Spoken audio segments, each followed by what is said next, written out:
Ce concept des unités durables a été créé en 2022 et il repose sur une démarche à part entière composée à la fois de formations. On met à disposition un certain nombre d'outils, notamment un guide, le guide des unités durables, qui nous mène jusqu'à une labellisation.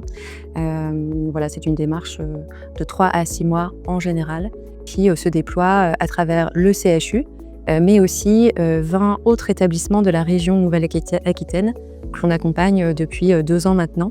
Et donc, on a à peu près 38 unités labellisées durables avec une répartition de à peu près 2 tiers au CHU de Bordeaux et 1 tiers en Nouvelle-Aquitaine. On y aborde toutes les questions qu'on a l'habitude d'évoquer, la mobilité, les déchets, la décarbonation évidemment, l'évaluation, l'énergie, l'eau, la préservation des ressources en eau notamment, et évidemment les soins éco-responsables ainsi que la recherche, puisqu'on ne dissocie vraiment pas les deux. Pour nous, c'est très important de lier le changement de pratique et la recherche en transformation écologique. Finalement, il y a plein de mesures déjà très simples parce que pour des dogmes de problématiques hygiéniques, de problématiques de simplicité, il y a eu beaucoup de choses qui sont passées sur du tout à usage unique, sur jeter sans trop se poser de questions et en fait, simplement de faire un pas en arrière et de revenir à des mesures qui avant existaient parce que juste elles étaient pensées comme ça.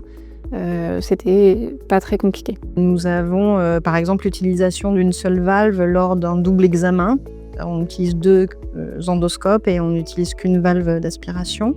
Nous avons aussi diminué la taille de nos pots de formol qui n'étaient pas nécessairement, qui étaient beaucoup trop grands pour l'utilisation qu'on en avait. Maintenant, il est recommandé de monter les coloscopies avec de l'eau bactériologiquement maîtrisée. Ça évite d'utiliser des tonnes de bouteilles de plastique dans lesquelles, qu'on vide, qu'on jette et qu'on recycle pas forcément selon les centres. Nous, on essaye par exemple de prouver qu'utiliser cette eau bactériologiquement maîtrisée, ça n'a pas d'impact en termes d'infection des endoscopes et en termes d'infection du patient. On veut prouver qu'en termes d'analyse en cycle de vie, c'est effectivement plus vertueux que d'utiliser la bouteille en plastique qu'on va balancer, même si ça paraît instinctivement assez logique. Je trouve qu'aller plus loin, c'est prouver que ce qu'on fait fonctionne vraiment et a du sens.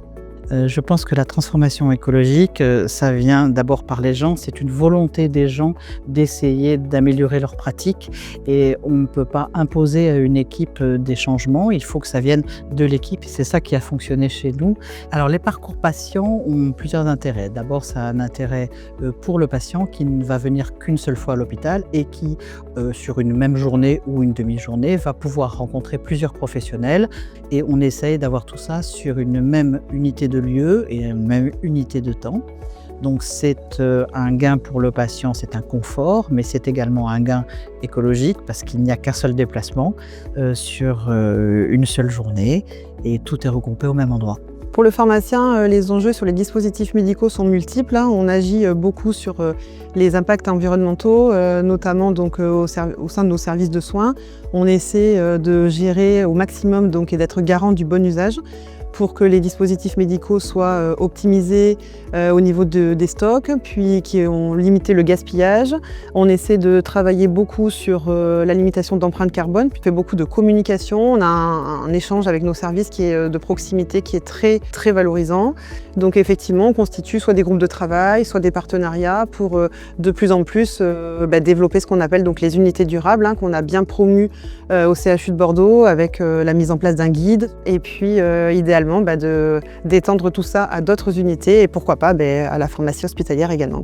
L'objectif à 2030, à travers les unités durables, c'est de faire en sorte que 30% de nos unités soient labellisées durables, donc c'est un engagement très fort. On ne parle plus de développement durable, on ne parle pas de transition, on parle vraiment de transformation à part entière pour incarner les changements à opérer aujourd'hui et dans les années qui viennent.